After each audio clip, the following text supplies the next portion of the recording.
Big TV digital exclusive breaking news చూస్తున్నాం. బస్సుకి సంబంధించి నిన్న జరిగినటువంటి చిన్నటేకూరులో జరిగిన ప్రమాదానికి సంబంధించి బస్సు ఎంత ప్రమాదవశాత్తు బస్సు ఎంతలా కాలిపోయిందో, ఎంతమంది చనిపోయారో మనందరికీ తెలిసిందే. దీనికి సంబంధించి ఒకవైపు ఇన్వెస్టిగేషన్స్ జరుగుతూ ఉన్నాయి. కావేరీ ట్రావెల్స్ బస్సు డ్రైవర్స్ది తప్ప, లేదంటే ఎదుట వచ్చినటువంటి ముందొచ్చినటువంటి బండేసుకొని వచ్చినటువంటి డ్రైవర్ది తప్ప అని చెప్పి ప్రతి ఒక్కరు కూడా ఒకవైపు ప్రశ్నార్థకంగానే ఉంది. ఇంకా ఇది ఒక మిస్టరీగానే సాగుతూ ఉంది. ఎందుకంటే ఒక్కొక్కరి వాదన ఒక్కొక్కగా వినిపిస్తోంది, ఒక్కొక్కరు ఒక్కొక్కలాగా చూపిస్తూ ఉన్నారు. ఆ డ్రైవర్ కి ఇప్పుడు ఏదైతే అదుపులోకి తీసుకున్నటువంటి రెండో డ్రైవర్ ని ప్రస్తుతం అయితే విచారిస్తున్నారు. ఈ విచారణలో అనేక రకాలైనటువంటి ఉత్పన్నం అవుతూ ఉన్నాయి, ఒక్కొక్క అనుమానాలు వ్యక్తం అవుతున్నాయి. ఎందుకంటే అనేక రకాలుగా చెప్తూ ఉన్నారు, మనకు తెలిసింది ఒకటి, అక్కడ జరిగింది ఒకటి అని చెప్పి. ప్రస్తుతం మనము చూస్తూ ఉన్నాము, ప్రమాదం జరిగినటువంటి సమయంలో బస్సును నడిపినటువంటి డ్రైవర్ మిరియాల లక్ష్మయ్య పరారయ్యాడు. ప్రత్యామ్నాయ డ్రైవర్ శివ మాత్రం పోలీసులకు చిక్కాడు. పోలీసుల దగ్గర ఉన్నటువంటి ప్రస్తుతం ఎవరైతే ఉన్నటువంటి ఆ రెండో డ్రైవర్ ఉన్నారో ఒకవైపు మరో వాదన వినిపిస్తున్నారని చెప్పాలి. ద్విచక్ర వాహనదారుణ్ణి అంతకు ముందే గుర్తు తెలియని వాహనం ఢీ కొట్టడంతో అతని మృతదేహం రోడ్డు పక్కన పడి ఉంది అని చెప్తూ ఉన్నారు. ద్విచక్ర వాహనం మాత్రం రోడ్డు మధ్యలో పడిపోయింది. మా బస్సు వేగంగా వెళ్తుంది, ఓవర్ స్పీడ్ లో వెళ్తూ ఉండటంతో దగ్గరికి వచ్చేసరికి ఆ బైక్ కనిపించలేదు. ఎందుకంటే ఆ టైంలో మేము నడిపే టైంలో అక్కడ బైక్ పడి ఉంటుంది అని చెప్పి మేము ఎక్స్పెక్ట్ చేయలేదు. ఎందుకంటే ఆల్రెడీ ఏదైతే ఆ బైక్ నడుపుతున్నటువంటి వ్యక్తిని ఆల్రెడీ ఒక బండి గుద్దుకున్న, ఏదో వెహికల్ సంథింగ్ ఏదో వెహికల్ గుద్దుకుంది. ఆ టైంలో ఆయన కింద పడిపోయాడు, అటు సైడ్ పడిపోయాడు. ఒకవైపు వాహనం ఉంది, ఇంకోవైపు మనిషి ఉన్నాడు. సో ప్రజెంట్ అక్కడ మాకు బైక్ ఉందని తెలియదు కాబట్టి మేము ఆ టైంలో వెళ్తున్నటువంటి టైంలో ఖచ్చితంగా మాకు బైక్ ఉందని తెలియదు. ఎందుకంటే మేము ఒక స్పీడ్ లో వెళ్ళిపోతూ ఉన్నాం కాబట్టి మా బస్సు వేగంగా ఉంటుంది, దగ్గరికి వచ్చేసరికి ఆ బైక్ కనిపించలేదు అని చెప్పి ఆ వాహన ఏదైతే రెండో డ్రైవర్ ని ప్రస్తుతం అదుపులో ఉన్నారో ఆయన ఈ విచారణలో చెప్తూ ఉన్నారు. ఆకస్మికంగా బ్రేక్ వేస్తే ప్రమాదం జరిగే ఆస్కారం ఉండటంతో ఆ ద్విచక్ర వాహనంపై నుండి బస్సును పోనించే ప్రయత్నం చేశాం. ద్విచక్ర వాహనం బస్సు కింద ఇరుక్కుపోవడంతో ముందుకు వెళ్ళలేకపోయాం. మా బస్సే ఆ ద్విచక్ర వాహనాన్ని ఢీకొట్టినట్లయితే శివశంకర్ మృతదేహం కూడా బస్సు కింద పడి నుజ్జు అయ్యి ఉండేది కదా అని ఒకవైపు వాదన వినిపిస్తుంది. ఒక రకంగా చూస్తూ ఉంటే కొంచెం ఆలోచింపదగినటువంటి విషయమే.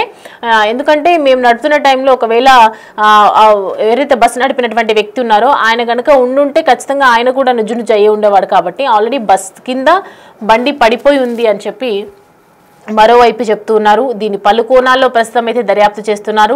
ఇది ఎక్కడికి దారి తీస్తుందో తెలియదు. ప్రస్తుతం అయితే ఒక మిస్టరీగానే మిగిలిపోయింది.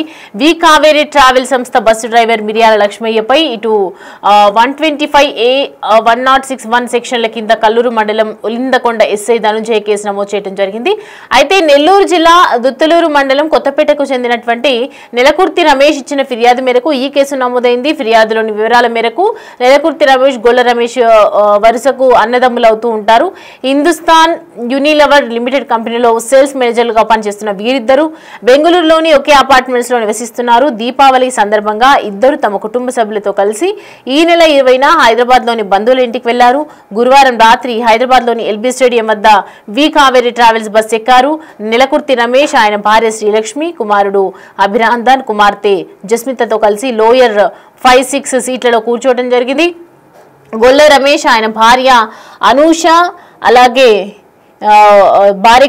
భార్య అనుష, కుమార్తె మన్విత, కుమారుడు శశాంక్ తో కలిసి అప్పర్ 5-6 నంబర్ సీట్లలో కూర్చున్నాడు. తెల్లవారుజామున 3 గంటల సమయంలో బస్సులో మంటలు కనిపించడంతో నెలకుర్తి రమేష్ వెనుక వైపు బస్సు అద్దాన్ని పూర్తిగా పగలగొట్టి తన భార్య, 2 పిల్లలతో ఆయన బయటపడడం జరిగింది. అయితే గొల్ల రమేష్ దంపతులు పిల్లలు బయటకు రాలేకపోయారు. ముందు వెళ్తున్నటువంటి బైకును ఢీకొట్టడంతో బస్సు కింద పై భాగంలో ఉన్నటువంటి ఏదైతే బస్సు కింద ఉన్నటువంటి పై భాగంలో మనం చూసుకుంటే కనుక పై భాగంలో ముందు వెళ్తున్న బైక్ ఢీకొట్టడంతో ఆ బైక్ ఇరుక్కుపోయి దాదాపు 200 మీటర్ల దూరం ఈడ్చుకెళ్లడంతో పెట్రోల్ లీక్ అయి అగ్గిరవ్వలు రేగి మంటలు చెలరేగడంతో బస్సు మొత్తం కాలిపోయిందని చెప్పి నెలకుర్తి రమేష్ ఒకవైపు మొత్తం కాలిపోయిందని చెప్పి ఫిర్యాదులో పేర్కొనడం జరిగింది. బస్సు డ్రైవర్ అతివేగం, నిర్లక్ష్యం కారణంగానే ప్రమాదం జరిగిందని అతనిపై చర్యలు తీసుకోవాలని ఒకవైపు చెప్తున్నారు. కానీ డ్రైవర్ల వాదన మాత్రం మరోలా ఉంది. డ్రైవర్లు వాదిస్తున్నటువంటి వాదన ఒకలాగుంది. అక్కడ మాకు బైక్ వచ్చి మమ్మల్ని గుద్దలేదు, మేము బైక్ని గుద్దలేదు, కానీ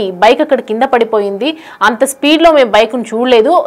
దగ్గరకు వచ్చినప్పుడు ఆ లైట్కి చూసాము. ఆ రాత్రి సమయంలో చూసిన వెంటనే అక్కడి నుంచి ఆపుదామని ట్రై చేసేలోపు ఒక్కసారి ఆ స్పీడ్కి ఆగదు. కాబట్టి ఖచ్చితంగా మేము దాన్ని ఆపే ప్రయత్నం చేశాము. ఈ టైంలోని ఇంత దారుణంగా జరిగిందని చెప్పొచ్చు. మరోవైపు వాదనలు కూడా వినిపిస్తున్నాయి. ఒకవేళ పడిపోయి ఉంటే పెట్రోల్ కారిపోయినటువంటి ఎప్పుడో కారిపోయి ఉండేది కదా, మరోవైపు పెట్రోల్ అంతా కింద పడిపోయి ఉండేది కదా, వెంటనే ఎలా లీక్ అవుతుంది అనే దాంట్లో కూడా ఒకవైపు అలా అనుమానాలు వ్యక్తం అవుతూ ఉన్నాయి. సో మొత్తానికైతే ఈ కేసుకు సంబంధించి కొత్త వాదనలు వినిపిస్తూ ఉన్నాయి. అనేక రకాలుగా అధికారులందరూ కూడా ఇన్వాల్వ్ అయ్యి, మొత్తం హోమ్ మినిస్టర్ సైతం కూడా ఇన్వాల్వ్ అయ్యి పూర్తిగా ఈ కేసుకి సంబంధించి ఉన్నతాధికారులతో చర్చలు జరపటం, అన్ని యంత్రాంగాలు ఇక్కడికి రావటం, అన్ని నిర్వహిస్తూ ఉన్నారు. కానీ ప్రతి ఒక్కరు కూడా దీనికి సంబంధించి ఇన్వాల్వ్ అవుతూ ఉన్నారు. ఈ కేసుకు సంబంధించి మరోవైపు ఆ ద్విచక్ర వాహనంకి సంబంధించి ఒక బైక్ ఎవరైతే నడుపుతోని ఇప్పుడు యాక్సిడెంట్ కి సంబంధించి ఎవరైతే ఉన్నారో ఆయన కూడా మద్యం తాగి వెళ్ళటము, అదంతా ఫుల్ బాడీ మొత్తం ఒక డ్రగ్ అయిపోయినట్టుగా కనిపిస్తూ ఉంది. అక్కడంతా కూడా ఒక మద్యం మత్తులో చేసినటువంటి ఒక తప్పిదం వల్ల ఇవాళ ఇంతమంది ప్రాణాలు కోల్పోవాల్సి వచ్చింది. సో ఒకవైపు ఇన్వెస్టిగేషన్ జరుగుతున్నప్పటికీ కూడా తిరిగిపోయినటువంటి ప్రాణాలు తిరిగి రావు. కాబట్టి మరి ముందు ఇలాంటి జరగకుండా ఎప్పుడు అని చెప్పి ఖచ్చితంగా కావేరీ ట్రావెల్స్ వాళ్ళకి కావచ్చు, ఈ ప్రైవేట్ వెహికల్స్కి ఇంకేమైనా రిపేర్స్ ఉన్నాయా, ఖచ్చితంగా ఇన్సూరెన్స్ చేసుకోవాల్సిన అవసరం ఉంది. ఒకవైపు ఫిట్నెస్ లేదని చెప్తున్నారు, మరోవైపు ఏదైతే ఫైర్ కిట్ ఉంది అది కూడా వాడలేదని చెప్తున్నారు. కాబట్టి అన్ని రకాల ట్రైనింగ్ అయిన తర్వాతనే ఒక బస్సు డ్రైవర్ చేతిలో పెట్టాలని చెప్పి చాలా మంది చెప్తున్నటువంటి వాదన ఇది. సో ప్రెజెంట్ అయితే బస్సు సడన్ బ్రేక్ వేస్తే ప్రమాదం జరిగే అవకాశం ఉందని చెప్పి అలా మేము వెళ్ళాము. సో ఇలా జరుగుతుందని చెప్పి ఊహించలేదు అని చెప్పి మరో డ్రైవర్ వాదన అయితే ఉంది. మరి వాదనను పరిగణలోకి తీసుకుంటారా, పోలీసులు ఏం చేస్తారు, అసలు దీనికి సంబంధించి చట్టపరంగా ముందుకు వెళ్తారా, మళ్ళీ కేసు మొదటికి వస్తుందా అనేది కూడా తెలియదు. ఎందుకంటే ఇప్పటివరకు మనం అనుకున్నాం కావేరీ ట్రావెల్స్ బస్సులో ఉన్నటువంటి కొన్ని అన్కండిషనల్గా ఉన్నటువంటి కొన్ని సిస్టమ్స్ వల్ల అలా జరిగి ఉండొచ్చు అనే ఊహాగానాలు ఉన్నాయి. కానీ ఒకవైపు ట్రావెల్స్ వాళ్ళు ఇలా మాట్లాడుతున్నప్పటికీ కూడా మరోవైపు బస్సుదే తప్పు, బస్ డ్రైవర్దే తప్పు, అక్కడి నుంచి వెళ్ళిపోయారని చెప్పేసి అనుకున్నాం. ఇప్పటికీ కూడా చాలా మంది అదే అనుకుంటున్నాము.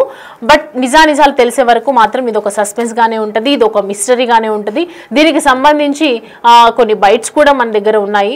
అండ్ దానికి అక్కడ ఏం జరిగింది, ఒకవేళ నిజంగా జరిగి ఉంటే కనుక డెడ్ బాడీ నుజ్జునుజ్జు అయ్యేదని చెప్తూ ఉన్నారు.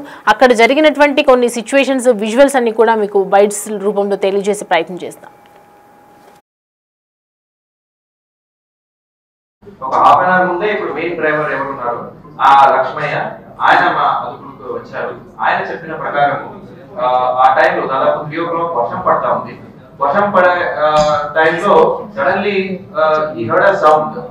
సో ఏమని చూసుకోకుండా కొంచెం మళ్ళీ ఒక 20 అడుగులు వెనక్కి తీసుకున్నారు బస్సు. కింద దిగి చూస్తే దాంట్లో ఒక బండి ఉంది. సో మనకున్న ఇప్పుడు యాజ్ ఆఫ్ నో ఇన్వెస్టిగేషన్ లో 2 వీలర్ ఎవరు నడుపుతున్నారు, ఆ బస్సు రాకముందే అక్కడ 2 వీలర్ పడి ఉంది. అది ఇంకొక యాక్సిడెంట్ అయి ఉండొచ్చు, లేదా సెల్ఫ్ ఫాలన్ కూడా అయి ఉండొచ్చు. సో బస్సు 2 వీలర్ దాకా వచ్చి అక్కడ స్టక్ అయింది. 2 వీలర్ స్టక్ అయిన వల్ల స్పార్క్ వచ్చాయి. ఆ స్పార్క్ వల్ల ఇనిషియల్ ఫైర్ స్టార్ట్ అయింది. సో ఇప్పుడు దాకా ఉన్న ఇన్వెస్టిగేషన్ రివీల్స్ దీస్ ఫ్యాక్ట్స్. ఒక హాఫ్ అన్ అవర్ ముందే ఇప్పుడు మెయిన్ డ్రైవర్ ఎవరున్నారు ఆ లక్ష్మయ్య, ఆయన మా అదుపులోకి వచ్చారు. ఆయన చెప్పిన ప్రకారం ఆ టైంలో దాదాపు 3 o'clock వర్షం పడతా ఉంది. వర్షం పడే టైంలో సడన్లీ ఈ హర్డ్ అ సౌండ్. సో ఏమని చూసుకోకుండా కొంచెం మళ్ళీ ఒక 20 అడుగులు వెనక్కి తీసుకున్నారు బస్సు. కింద దిగి చూస్తే దాంట్లో ఒక బండి ఉంది. సో మనకున్న ఇప్పుడు యాజ్ ఆఫ్ నో ఇన్వెస్టిగేషన్ లో 2 వీలర్ ఎవరు నడుపుతున్నారు, ఆ బస్సు రాకముందే అక్కడ 2 వీలర్ పడి ఉంది. అది ఇంకొక యాక్సిడెంట్ అయి ఉండొచ్చు, లేదా సెల్ఫ్ ఫాలన్ కూడా అయి ఉండొచ్చు. సో బస్సు 2 వీలర్ దాకా వచ్చి అక్కడ స్టక్ అయింది. 2 వీలర్ స్టక్ అయిన వల్ల స్పార్క్ వచ్చాయి. ఆ స్పార్క్ వల్ల ఇనిషియల్ ఫైర్ స్టార్ట్ అయింది. సో ఇప్పుడు దాకా ఉన్న ఇన్వెస్టిగేషన్ రివీల్స్ దీస్ ఫ్యాక్ట్స్.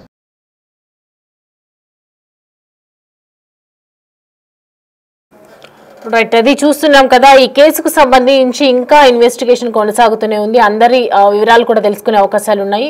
ఆ డ్రైవర్, మెయిన్ డ్రైవర్ అయితే ఉన్నారో ఆ డ్రైవర్ కి సంబంధించి కూడా ఇన్వెస్టిగేషన్, దానికి సంబంధించి కూడా ఇన్వెస్టిగేషన్ చేయడానికి ప్రారంభిస్తూ ఉన్నాము. ఒకవైపు డ్రైవర్ చిక్కిన తర్వాత అందరినీ ఇన్వెస్టిగేషన్ చేసే అవకాశాలు కనిపిస్తూ ఉన్నాయి. సో మొత్తానికైతే ఈ కేసుకు సంబంధించి ఒక మిస్టరీ వీడలేదనే చెప్పాలి. మళ్ళీ కేసు మొదటికి వచ్చిందనే చెప్పాలి. ఎందుకంటే ఈ డ్రైవర్ వాదన విన్న తర్వాత పోలీసులకు మరొక సవాల్గా మారిందని చెప్పొచ్చు. ఎందుకంటే నిజాలు ఏంటి, అక్కడ ఉన్నటువంటి సిసి ఫుటేజ్ మనకి అవైలబుల్లో లేదు కాబట్టి అన్ని ఊహాగనాల్లోనే ఇక్కడ వెళ్తున్నటువంటి సిచ్యువేషన్ కనిపిస్తోంది. సో మొత్తానికైతే మరి దీనికి సంబంధించి ఇంకా ఏం చెప్తారు? ఈ ప్రస్తుతం డ్రైవర్ ఏదైతే రెండో డ్రైవర్ వినిపిస్తున్నటువంటి వాదనను పరిగణలోకి తీసుకుంటారా? పరిగణలోకి తీసుకున్న తర్వాత ఆ ప్రకారంగా వెళ్తారా? ఈ కేసుకు సంబంధించి ఎలాంటి వివరాలు వెల్లడించే అవకాశాలు ఉన్నాయి అనేది చూడాలి. అండ్ కావేరీ ట్రావెల్స్ వాళ్ళకి సంబంధించి కూడా ఒకవైపు బస్ కి సంబంధించి ఫిట్నెస్ లేదని చెప్తూ ఉన్నారు. మరోవైపు ఫైర్ సేఫ్టీ ఆ రోజు జరిగే ప్రమాదంలో కూడా ఫైర్ కిట్ వాడలేదు అని చెప్పి కొంతమంది మాట్లాడారు. ఆ టైంలో అసలు మెయిన్ డోర్ ఎందుకు ఓపెన్ చేయలేదు, ఎమర్జెన్సీ ఎగ్జిట్ డోర్ పగలగొట్టుకుని బయటకు రావాల్సిన సిచ్యువేషన్ ఎందుకు వచ్చింది, వెంటనే బస్సు కింద బైక్ పడిపోయిందన్న వెంటనే ఆ టైంలో వెంటనే ఎవరైతే ప్రయాణికులు ఉన్నారో వాళ్ళని తొందరగా నిద్రలేపే ప్రయత్నం ఎందుకు చేయలేదు, ఉటావుటిన తరలించే ప్రయత్నం ఎందుకు చేయలేదు? ఇవన్నీ కూడా ఈ కేసుకు సంబంధించి ఎన్నో రకాల ప్రశ్నలు ఉత్పన్నమవుతూ ఉన్నాయి. మరొక బైట్ కూడా ఉంది మన దగ్గర, ఒకసారి చూద్దాం. ఒక హాఫ్ అన్ అవర్ ముందే ఇప్పుడు మెయిన్ డ్రైవర్ ఎవరు ఉన్నారు, ఆ లక్ష్మయ్య, ఆయన మా అదుపులోకి వచ్చారు. ఆయన చెప్పిన ప్రకారం ఆ టైంలో దాదాపు 3 o'clock వర్షం పడతా ఉంది. వర్షం పడే టైంలో సడన్లీ ఈ హర్డ్ అ సౌండ్. సో ఏమని చూసుకోకుండా కొంచెం మళ్ళీ ఒక 20 అడుగులు వెనక్కి తీసుకున్నారు బస్సు. కింద దిగి చూస్తే దాంట్లో ఒక బండి ఉంది. సో మనకున్న ఇప్పుడు యాజ్ ఆఫ్ నౌ ఇన్వెస్టిగేషన్ లో 2 వీలర్ ఎవరు నడుపుతున్నారు, ఆ బస్సు రాకముందే అక్కడ 2 వీలర్ పడి ఉంది. అది ఇంకొక యాక్సిడెంట్ అయి ఉండొచ్చు, లేదా సెల్ఫ్ ఫాలన్ కూడా అయి ఉండొచ్చు. సో బస్సు 2 వీలర్ దాకా వచ్చి అక్కడ స్టక్ అయింది. 2 వీలర్ స్టక్ అయిన వల్ల స్పార్క్ వచ్చాయి. ఆ స్పార్క్ వల్ల ఇనిషియల్ ఫైర్ స్టార్ట్ అయింది. సో ఇప్పుడు దాకా ఉన్న ఇన్వెస్టిగేషన్ రివీల్స్ దీస్ ఫ్యాక్ట్స్.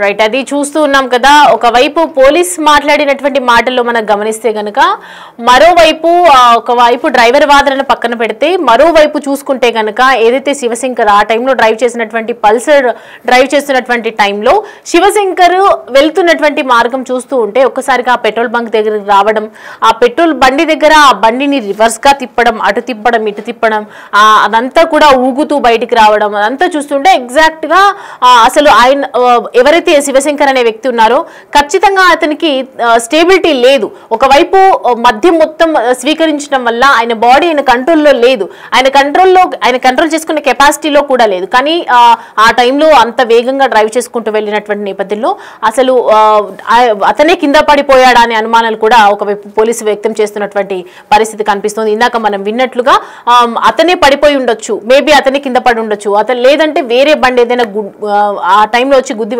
ఉండొచ్చు, ఆ టైంలో కింద పడిపోయి ఉండొచ్చు, లేదంటే బస్సు డైరెక్ట్ గా ఏదైతే కావేరీ ట్రావెల్స్ బస్సు ఉందో ఆ బస్సు అతన్ని గుద్దేయచ్చు అని చెప్పి అనేక రకాలైనటువంటి ప్రశ్నలు అయితే చెప్తూ ఉన్నారు. అంటే ఈ 3 కోణంలో ప్రస్తుతం అయితే దర్యాప్తు చేస్తూ ఉన్నారు. ఏ రకంగా జరిగింది, అసలు ఏ రకంగా ఈ బైక్ ని గుద్దడం జరిగింది, బైక్ వాళ్ళిద్దరికి ఎలా ఢీకొన్నాయి, ఇద్దరి మధ్య రెసిప్రికేషన్ జరిగిందా లేదంటే ఆల్రెడీ పడిపోయి ఉన్నాడా అనే కోణంలో కూడా దర్యాప్తు. ఇది చూసుకుంటే కనుక ఒకవైపు శివశంకర్ డ్రైవ్ చేస్తున్నటువంటి విధానం చూస్తుంటే కూడా ఖచ్చితంగా ఎక్కడైనా పడిపోయే అవకాశాలు అయితే కనిపిస్తున్నాయి. ఎందుకంటే కంటిన్యూస్ గా తను చేస్తున్నటువంటి వ్యవహార శైలి చూస్తుంటే ఆ బైక్ ని మొత్తం రౌండ్ గా తిప్పటం, అలా ఆయన స్టేబుల్ గా లేకపోవటం, ఆయన మైండ్ అనేది ఆయన కంట్రోల్లో లేకపోవటం, ఇలా అనేక రకాలుగా వెళ్తున్న టైంలో కూడా మనం చూస్తుంటే కనుక అక్కడ సడన్ గా కింద పడిపోయేలాగా ఉండటం, టక్కుమని వెంటనే సరి చేసుకోవటం, ఇలా జరుగుతున్నటువంటి టైంలో కూడా ఆయన పడిపోయే అవకాశాలు ఉంటాయి. సో నిజంగా చెప్పాలంటే ఒక ట్రావెల్స్ బస్ వాళ్ళది కూడా మనము ఆల్మోస్ట్ 80 80% వాళ్ళదే మిస్టేక్ అని చెప్పేసి అని అనుకున్నాము. కానీ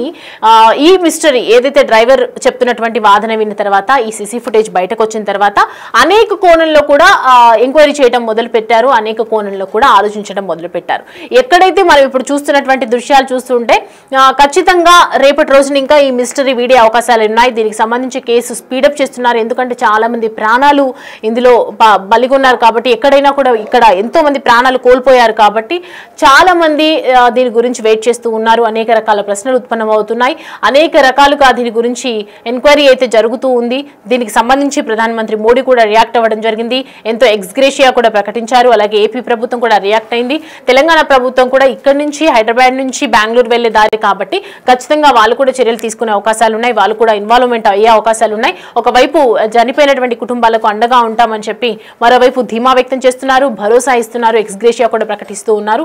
ఇంకోవైపు ఎవరైతే ప్రాణాల నుంచి తప్పించుకొని బయటపడిన వ్యక్తులకు కూడా అండగా ఉంటామని చెప్తున్నారు. సో దీనికి సంబంధించి ప్రస్తుతం అయితే ఒక కేసుకు ఇప్పుడు పోలీసు అధికారి చెప్తున్నటువంటి మాటలు వింటుంటే కనుక దీన్ని పలు కోణాల్లో ఎంక్వైరీ చేసిన తర్వాతే ఒక డిసిషన్కి వస్తాము, అప్పుడే దానికి సంబంధించి చట్టపరమైన ముందుకు వెళ్తాము అని చెప్పి వాళ్ళు చెప్తున్నటువంటి వాదన.